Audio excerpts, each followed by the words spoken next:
മടിയിൽ കനമില്ലെങ്കിൽ പേടിക്കേണ്ടതില്ലല്ലോ. പിന്നെ ആരെയാണ് ഈ സർക്കാർ പേടിക്കുന്നത്? എന്തായാലും സ്വർണം കട്ടവർ എന്ത് ചെയ്താലും ഒരു കാരണവശാലും രക്ഷപ്പെടാൻ ഞങ്ങൾ അനുവദിക്കില്ല എന്നും വേണ്ടി വന്നാൽ ഞങ്ങൾ സമരം ചെയ്യുമെന്നും ഉറപ്പിച്ചു പറയുകയാണ് കോൺഗ്രസ് നേതാവ് കെ മുരളീധരൻ. ദേവസ്വം ബോർഡ് മുൻ പ്രസിഡന്റ് പത്മകുമാർ പാർട്ടിക്ക് വേണ്ടിയാണ് പ്രവർത്തിച്ചതെന്നും ഇപ്പോൾ പാർട്ടി അദ്ദേഹത്തെ കൈയൊഴിഞ്ഞുവെന്നും വ്യക്തമായി നമുക്ക് കാണാം. കൂടാതെ SITയിൽ സംശയം ഉന്നയിച്ചും കൊണ്ടാണ് മുരളീധരൻ രംഗത്ത് വന്നത്.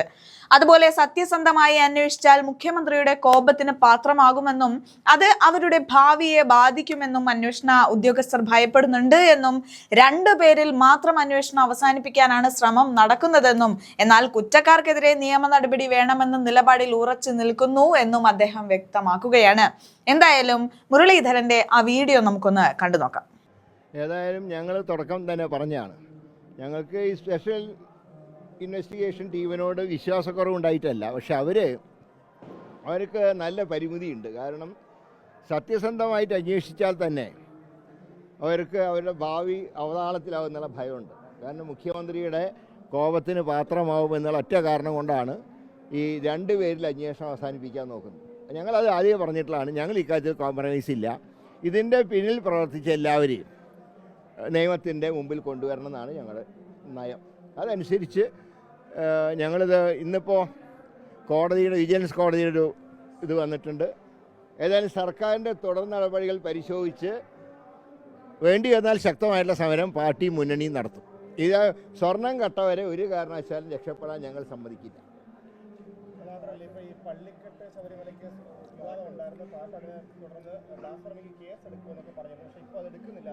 കാരണം ആ പാട്ടിൽ ഒരിക്കലും ദൈവനിന്ദയില്ല.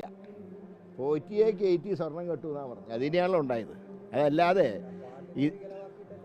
അത് മുമ്പ് കെ കരുണാകരനെ കുറിച്ചിട്ട് പാടിയപ്പോൾ പാട്ട് വീലായിരുന്നില്ലല്ലോ.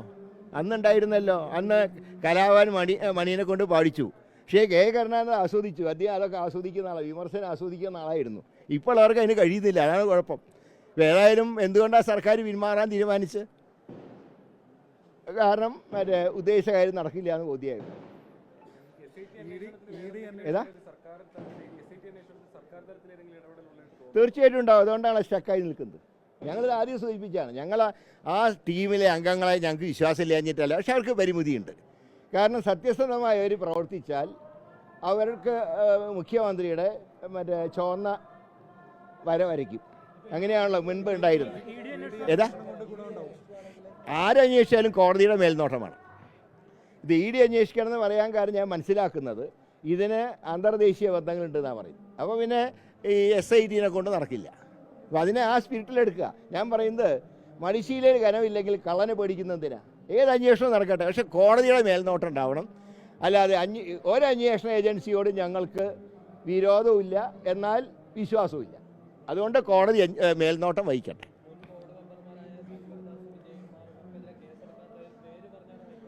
അല്ല, അതാണ് ഞാൻ പറഞ്ഞത്. ഞാൻ ചോദിക്കട്ടെ, ഒരു പ്രസിഡന്റ് മാത്രമായിട്ട് ചെയ്യുമോ? കൂട്ടുത്തരവാദിത്വം ഇല്ലേ? ഒരു ക്യാബിനറ്റിൽ ഒരു മുഖ്യമന്ത്രിക്കെതിരെ പരാതി വന്നാൽ ആ ക്യാബിനറ്റിന് കൂട്ടുത്തരവാദിത്വമുണ്ട്. അതുപോലെയാണ് ദേവസ്വം ബോർഡിലും. ഞാൻ പത്മകുമാർ സ്വന്തമായിട്ട് ചെയ്യുന്നത് ഞാൻ പ്രതീക്ഷിക്കുന്നില്ല. പക്ഷേ പാർട്ടിക്ക് വേണ്ടി അദ്ദേഹം ഈ കടുങ്കൈ ചെയ്തു. അത് പാർട്ടി പറഞ്ഞ പോലെ അത് അനുസരിച്ചു. അവസാനം കുറ്റം കണ്ടുപിടിച്ചപ്പോൾ പാർട്ടി കൈയൊഴിഞ്ഞു. അങ്ങനെയല്ല, പാർട്ടിക്ക് വേണ്ടി അദ്ദേഹം തെറ്റ് ചെയ്തു. പാർട്ടിക്ക് വേണ്ടി അദ്ദേഹം തെറ്റ് ചെയ്തു.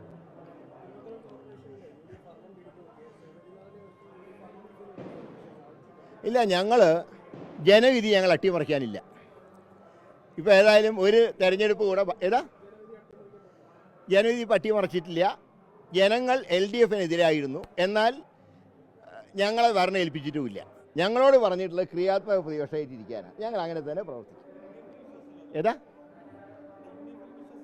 അല്ല, ജനങ്ങൾ പറഞ്ഞത് പകരം ബദലായിട്ട് ഒരു BJPനെയാണ് കണ്ടത്.